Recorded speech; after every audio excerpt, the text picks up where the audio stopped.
Hello, baking fans! Today we're diving into the wonderful world of sourdough.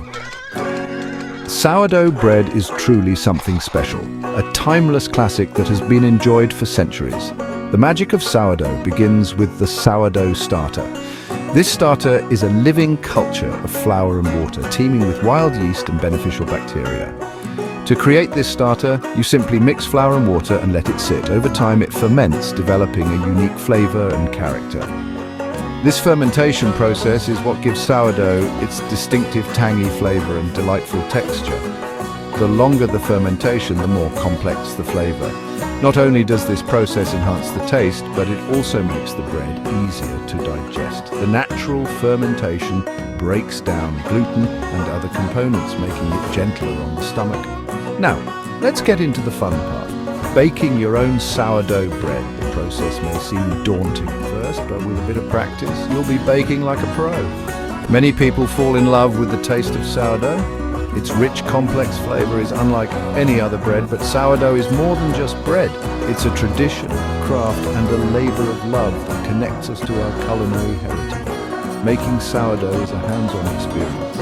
From kneading the dough to shaping the loaves, every step requires care and attention. Patience is key. The dough needs time to rise and develop its flavor. This slow fermentation is what makes sourdough so special, but trust me, the results are worth every minute of waiting. There's nothing quite like the satisfaction of pulling a perfectly baked loaf out of the oven. In this guide, I'll walk you through each step of the process, from creating your starter to baking your first loaf. You'll learn tips and tricks to perfect your technique. Imagine the joy of sharing your homemade sourdough with friends and family. It's a gift from the heart, a testament to your dedication and skill in the kitchen. First, you need a sourdough starter. It's alive. This living mixture is the heart of your sourdough bread, teeming with natural yeasts and beneficial bacteria. These microorganisms are what gives sourdough its unique flavor and texture. The starter is full of good bacteria and yeasts. These tiny organisms work together to ferment the dough, creating carbon dioxide bubbles that make the bread rise. The fermentation process also develops the complex flavors that sourdough is known for. These make the bread rise and give it flavor.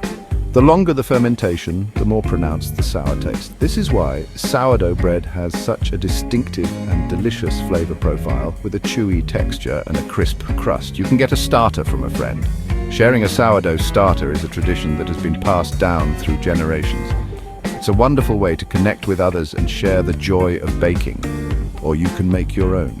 Creating your own starter from scratch is a rewarding process. It allows you to cultivate a unique blend of microorganisms that will give your bread its own special character. It's easy. All you need are two simple ingredients: flour and water. The process is straightforward, but it requires patience and care. To make a starter, mix equal parts flour and water. Use a clean jar and stir the mixture well. This will create a thick, pasty consistency that the microorganisms will thrive in. Let it sit at room temperature. The warmth will encourage the growth of the natural yeasts and bacteria. Cover the jar loosely to allow air to circulate while keeping out contaminants.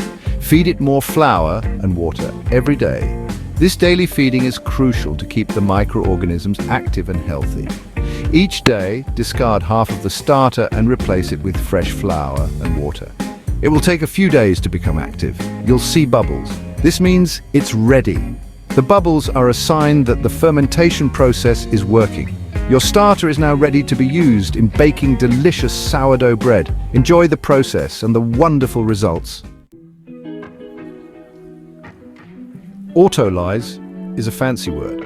It means we mix the flour and water first. This step is crucial in bread making. This helps the flour hydrate. Hydration is essential because it activates the enzymes in the flour. It makes the dough easier to work with. When the flour is properly hydrated, it becomes more pliable and less sticky. For this step, mix your flour and water in a bowl. Use a wooden spoon or your hands to combine them thoroughly. Mix it until it forms a rough dough. The dough will look shaggy and uneven at this stage, but that's perfectly fine. Cover the bowl and let it rest. 30 minutes is enough. This resting period is called the autolyse phase. This gives the gluten time to relax. During this time, the flour fully absorbs the water and the gluten begins to develop. Gluten is what gives bread its structure. It forms a network of proteins that trap air bubbles, allowing the dough to rise. After the rest, the dough will be smoother. You'll notice it's more elastic and easier to handle, which is exactly what we want for making great bread. The science behind autolyse is fascinating. When flour and water are mixed, enzymes called amylases break down the starches into simpler sugars. These sugars feed the yeast, which ferments and produces carbon dioxide. This gas gets trapped in the gluten network, causing the dough to rise. After the autolyse phase, you can add other ingredients like salt and yeast. Knead the dough to develop the gluten further. Kneading aligns the gluten strands, making the dough stronger and more elastic. This is crucial for achieving a good rise and a chewy texture. Once the dough is kneaded, shape it into a ball and let it rise again. This second rise, or proofing, allows the dough to develop more flavor and structure.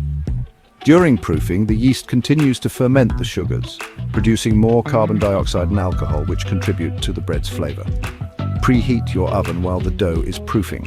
A hot oven is essential for a good oven spring, which is the final rise the dough undergoes when it hits the heat. Carefully place your dough in the oven. The initial burst of heat causes the gases in the dough to expand rapidly, giving the bread its final shape. As the bread bakes, the crust forms and the interior sets. The Maillard reaction, which occurs at high temperatures, gives the crust its golden color and complex flavor. Once the bread is done, take it out of the oven and let it cool. Cooling allows the interior to set fully and the flavors to develop. Slice into your bread and enjoy the fruits of your labor. Notice the airy crumb and the chewy texture, both results of proper gluten development and hydration. There's nothing quite like homemade bread. The autolyse method is a simple yet powerful technique that can elevate your bread making to new heights. Now it's time to add the starter and salt. Add these to the dough. Mix everything together. Use your hands to mix the dough. This is called kneading. Knead the dough for about 10 minutes. It should be smooth and elastic. If it's sticky, add a little more flour. If it's dry, add a little more water or more. Section 5. Bulk fermentation, the first rise. Put the dough in a lightly oiled bowl. Cover the bowl with a damp cloth. This keeps the dough from drying out. Now the dough needs to rest. This is called bulk fermentation. Let the dough rise for 3 to 4 hours at room temperature. You'll know it's ready when it's doubled in size. It should look puffy and light. Section 6. Pre-shaping, getting ready for the oven. Gently turn the dough out onto a lightly floured surface. Divide the dough into 2 equal pieces. Shape each piece into a round ball. This is called pre-shaping. Cover the dough balls with a damp cloth. Let them rest for 30 minutes. This will relax the gluten again. It will make the dough easier to shape for the final time.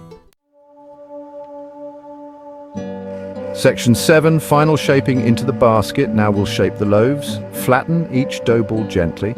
Fold the edges in towards the center, then flip the dough over and shape it into a tight round. Place the shaped loaves into proofing baskets. These baskets help the loaves keep their shape. Cover the baskets with a damp cloth. Section 8. Proofing, the final rest. The loaves need to proof again. This is the final rise. You can proof them at room temperature or you can proof them in the fridge overnight. If you proof at room temperature, it will take 2 to 3 hours. If you proof in the fridge, it will take 8 to 12 hours. The loaves are ready when they have almost doubled in size. Section 9. Preheat, getting the oven ready. Preheat your oven to 450 degrees Fahrenheit or 232 degrees Celsius. Place a Dutch oven inside the oven. Heat the Dutch oven for at least 30 minutes. This will create a hot and steamy environment for baking. The Dutch oven will help create a crispy crust. It will also help the bread to bake evenly. Section 10. Baking, the moment of truth.